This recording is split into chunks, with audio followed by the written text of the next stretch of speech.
Welcome to IBTV. Piduguralla పట్టణంలోని Telugu Desam party కార్యాలయం వద్ద ఎన్టీఆర్ భరోసా పింఛన్ల పంపిణీ కార్యక్రమం నిర్వహించారు. ఈ కార్యక్రమంలో గురజాల శాసనసభ్యులు ఎర్రపతినేని శ్రీనివాసరావు పాల్గొన్నారు.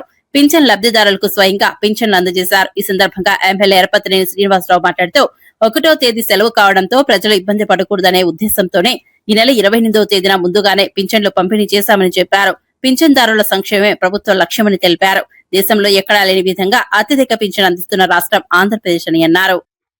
ఈరోజు మనం దేశవ్యాప్తంగా కూడా చూస్తే ఆంధ్రప్రదేశ్ ప్రభుత్వం పెన్షన్లో చాలా ఎక్కువ మొత్తం కూడా ప్రతి నెల దాదాపు 3,000 పైగా కోట్లు ప్రతి నెల ఇస్తూ ఉంది. మన అసెంబ్లీలో ఇచ్చారు. దేశంలో ఏ రాష్ట్రంలో పెన్షన్లు ఎలా ఇస్తున్నారని చూస్తే ఆర్థికంగా బలమైన రాష్ట్రాలు మహారాష్ట్ర కానీ, లేకపోతే గుజరాత్ కానీ, లేకపోతే కర్ణాటక కానీ, ఇవన్నీ చూస్తే మహారాష్ట్రలో 1,000 రూపాయలు ఉంది, గుజరాత్లో 500 రూపాయలు ఉంది, కర్ణాటకలో 1,000 రూపాయలు ఉంది. సో ఈ విధంగా మొత్తంతో పోల్చుకుంటే మన దగ్గర ఎక్కువ ఉన్నాయి.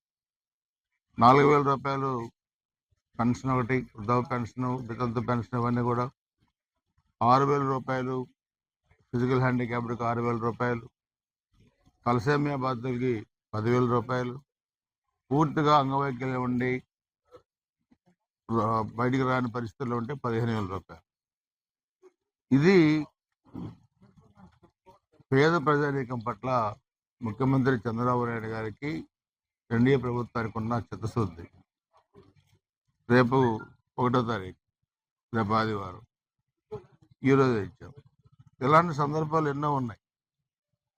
అదేవిధంగా ఎన్నికల మేనిఫెస్టోలో పెట్టిన ప్రతి అంశాన్ని కూడా అమలు చేసే దాంట్లో 1924 మధ్య జరిగిన ఆర్థిక వ్యవస్థ పతనావస్థ దిశకు తీసుకెళ్ళినా కదా వైసీపీ ప్రభుత్వం తనకున్న అపారమైన అనుభవంతోనే ముఖ్యమంత్రిగా చంద్రబాబు నాయుడు గారు ఈరోజు ట్రాక్లోకి తీసుకొస్తున్నారు. ఆర్థిక వ్యవస్థని, అభివృద్ధి కార్యక్రమాలు, సంక్షేమ కార్యక్రమాలు, పెన్షన్లు, ఒక పక్క పోలవరం ప్రాజెక్టులు, అది నియోజకవర్గానికి నిధులు, ఇవన్నీ కూడా ఈరోజు బ్యాలెన్స్ చేసుకుంటూ ముందుకెళ్తా ఉంది ఈ ప్రభుత్వం. ప్రజలు కూడా ఆలోచించాలి. ప్రభుత్వం ఏ విధంగా పనిచేస్తూ ఉంది, ప్రతిపక్షాలు ఏ విధంగా బురదలుతా ఉన్నారు, ఏ విధంగా గొడవలు సృష్టించి law and order problem create చేయాలని చూస్తూ ఉన్నారు. ఇవన్నీ కూడా ఆలోచించి ఒక ప్రశాంతమైన వాతావరణం ఈ ప్రభుత్వం మనకి ఇచ్చింది. సో ఈ వాతావరణంలో అభివృద్ధిలో ముందుకు వెళ్ళాలి తప్పితే అరాజకాలు చేసే పార్టీని దూరంగా పెట్టాలని కూడా నేను అందరినీ కూడా కోరుకుంటున్నాను. రాష్ట్ర ప్రజానీకం కూడా ఇదే కోరుకుంటుంది. కాబట్టి నేను ముఖ్యమంత్రి గారికి ప్రత్యేకంగా కూడా ధన్యవాదాలు తెలియజేస్తూ ఉన్నాను. ఎన్ని ఇబ్బందులు ఉన్నా ఆర్థికంగా ఈ విధంగా పేద ప్రజానీకం పట్ల చూపించే అభిమానానికి కృతజ్ఞతలు. అదేవిధంగా సీఎం రిలీఫ్ ఫండ్, పేదవాళ్ళకి ఆరోగ్య పరిస్థితి బాగలేనప్పుడు ముఖ్యమంత్రి సహాయ నిధి నుంచి పెద్ద ఎత్తున కూడా మన నియోజకవర్గంలో మనం సీఎం రిలీఫ్ ఫండ్ ఇస్తూ ఉన్నాం. 5 సంవత్సరాల వైసీపీ ప్రభుత్వం ఇచ్చిన అమౌంట్ మొత్తం కూడా 2 కోట్లు ఇచ్చారు. మనం ఇప్పటికి 6 to 7 crores మనం ఇచ్చాం.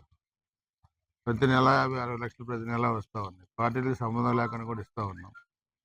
సో ఇవన్నీ కూడా ప్రజలు గమనించాలి, అర్థం చేసుకోవాలని చెప్పి కూడా కోరుకుంటూ, ఎందుకంటే ఒక ఆసరా ఈ వయసులో ప్రతి నెల 4,000 అంటే సంవత్సరానికి 48,000 రూపాయలు. ఈరోజు ఒక రైతు కౌలుకి ఇచ్చినా 30,000 రూపాయలు రావట్లేదు.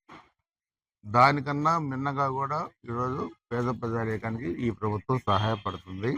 ఇది అందరూ గుర్తుపెట్టుకోవాల్సిన అంశంగా నేను పేర్కొంటూ, ఒకసారి మరలా ఎన్డీఏ ప్రభుత్వం, గౌరవ ముఖ్యమంత్రి నారా చంద్రబాబు నాయుడు గారు, ఉప ముఖ్యమంత్రి పవన్ కళ్యాణ్ గారు, భారతీయ జనతా పార్టీ నాయకత్వంలోని ప్రభుత్వానికి నేను కృతజ్ఞతలు తెలియజేస్తున్నాను.